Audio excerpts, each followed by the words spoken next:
नमस्कार, आपके साथ मैं हूं डॉक्टर अनुराग और आज हम चर्चा करने जा रहे हैं एक बहुत ही गुणकारी आयुर्वेदिक औषधि शतावरी के बारे में। शतावरी के बारे में आप में से बहुत से लोगों ने सुन भी रखा होगा और बहुत से लोगों ने शतावरी का प्रयोग भी किया होगा। सामान्यतः ऐसा माना जाता है कि शतावरी केवल महिलाओं की बीमारियों में ही प्रयोग की जा सकती है और विशेषतः उन महिलाओं के लिए जो शिशुओं को स्तनपान कराती है, उनके दूध के वर्धन के लिए हम शतावरी का इस्तेमाल कर सकते हैं। लेकिन आपकी जानकारी के लिए मैं बताना चाहूंगा कि महिलाओं के लिए तो शतावरी बहुत अच्छी औषधि है ही, लेकिन इसके साथ में ही और भी बहुत सी बीमारियां हैं और पुरुषों में भी शतावरी का बहुत अच्छा रोल है। आयुर्वेद में शतावरी के बहुत से फायदे बताए गए हैं जिनका आम जन को नहीं पता है। तो आज हम इसी की चर्चा करेंगे कि आयुर्वेद के अनुसार शतावरी के गुण धर्म क्या क्या है, शतावरी को सेवन करने की सही विधि क्या है, शतावरी को सेवन करने की सही मात्रा क्या है, कौन कौन सी बीमारियों में हम शतावरी का प्रयोग कर सकते हैं। और ये हमारी चर्चा जो रहेगी वो आयुर्वेद के परिप्रेक्ष्य में होगी, यानी हमारे आयुर्वेद के ग्रंथों में, चरक संहिता में, सुश्रुत संहिता में, भाव प्रकाश में शतावरी के बारे में, शतावरी के गुणधर्मों के और शतावरी के फायदे के बारे में क्या क्या बताया गया है। तो यदि आप शतावरी के बारे में ये सब बातों की जानकारी लेना चाहते हैं तो इस वीडियो में हमारे साथ अंत तक जरूर जुड़े रहिए ताकि शतावरी से जुड़े हर एक प्रश्न का आपको जवाब मिल सके।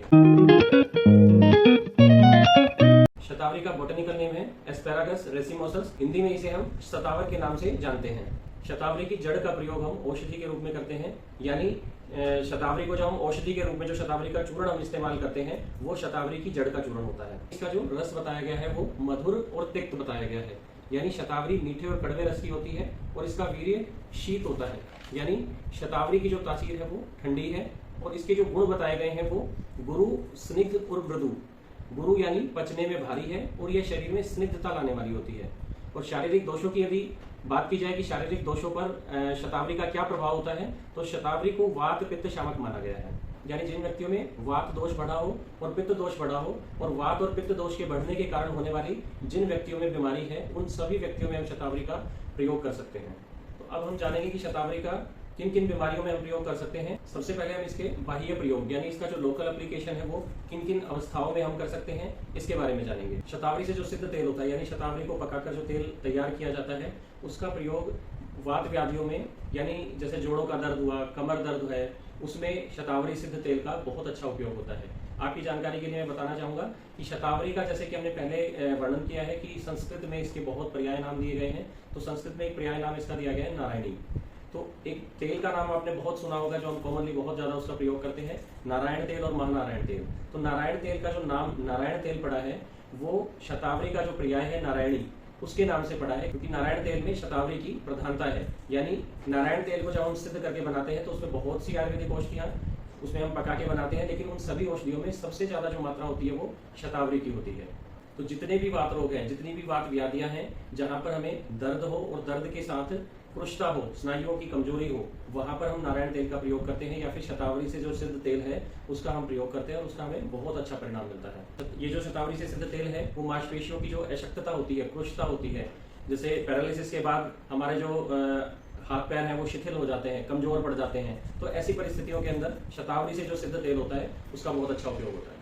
इसके बाह्य प्रयोग के बाद हम देखेंगे कि शतावरी का हमारे डाइजेस्टिव सिस्टम यानी हमारे पाचन तंत्र पर क्या प्रभाव पड़ता है। यह दीपन यानी भूख को बढ़ाने वाला है और अनुलोमन यानी वायु की प्राकृतिक गति को बनाए रखने वाली होती है। शतावरी का रस तिक्त बताया गया है, तो तिक्त रस के कारण यह अमाशय के कार्य को बढ़ाने वाला होता है और हमारी जो जठराग्नि होती है, जठराग्नि को भी दत्त करने वाला होता है। इसके अलावा उदरशूल यानी पेट में जब दर्द होता है और साथ ही हमें पित्त अतिसार या गृहिणी यानी जब हम पेट में ऐठन के साथ में बार बार हमें मल त्याग की इच्छा प्रवृत्त होती है और बार बार हमें मल त्याग के लिए जाना पड़ता है, तो ऐसी स्थितियों में भी शतावरी का बहुत अच्छा उपयोग होता है। साथ ही जिनके उदर में व्रण हो यानी पेप्टिक अल्सर्स में, ड्यूडेनल अल्सर्स में, इन सभी के अंदर शतावरी का बहुत अच्छा उपयोग होता है। शिशुओं को स्तनपान कराने वाली महिलाओं में शतावरी का बहुत अच्छा प्रयोग होता है और ये कॉमनली सभी को पता भी है। शतावरी को स्तन्य जनन माना गया है, यानी वह दूध के निर्माण में सहायक होती है और माताओं के दूध की वृद्धि करती है, माताओं के दूध को बढ़ाती है। तो कॉमनली हमें ये तो पता है कि दूध बढ़ाने के लिए हमें शतावरी का प्रयोग करना चाहिए, लेकिन अमूमन बहुत से लोगों को इसकी विधि के बारे में नहीं पता है। तो शतावरी चूर्ण के सेवन की विधि के बारे में मैं आपको बताऊंगा कि यदि स्तनपान कराने वाली माताएं शतावरी का सेवन करना चाहती हैं तो शतावरी के चूर्ण को या तो मिश्री के चूर्ण में बराबर मात्रा में मिला के और दूध के साथ उसका प्रयोग किया जा सकता है, या फिर शतावरी से सिद्ध दूध का भी प्रयोग किया जा सकता है। या चूर्ण अगर आप शतावरी का लेना चाहते हैं तो चूर्ण भी आप दूध के साथ ले सकते हैं। रक्त वह संस्थान यानी सर्कुलेटरी सिस्टम पर शतावरी का क्या प्रभाव होता है, तो इसके बारे में हम बात करेंगे। तो जैसा कि हमने देखा कि शतावरी जो है वो वात और पित्त शामक होती है।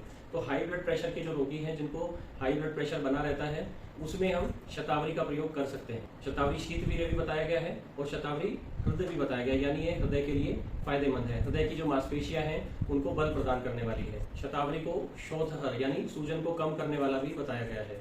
यदि आप हाई ब्लड प्रेशर के रोगी हैं और शतावरी चूर्ण का इस्तेमाल करना चाहते हैं, तो एक सावधानी जो आपको रखनी चाहिए, जिसके बारे में मैं आपको बताना चाहता हूँ, वो है कि आप अपनी जो हाई ब्लड प्रेशर की मेडिसिन ले रहे हैं उनको एकदम से बंद ना करें, बल्कि उन मेडिसिन के साथ साथ आप शतावरी चूर्ण का शुरुआत में प्रयोग कर सकते हैं।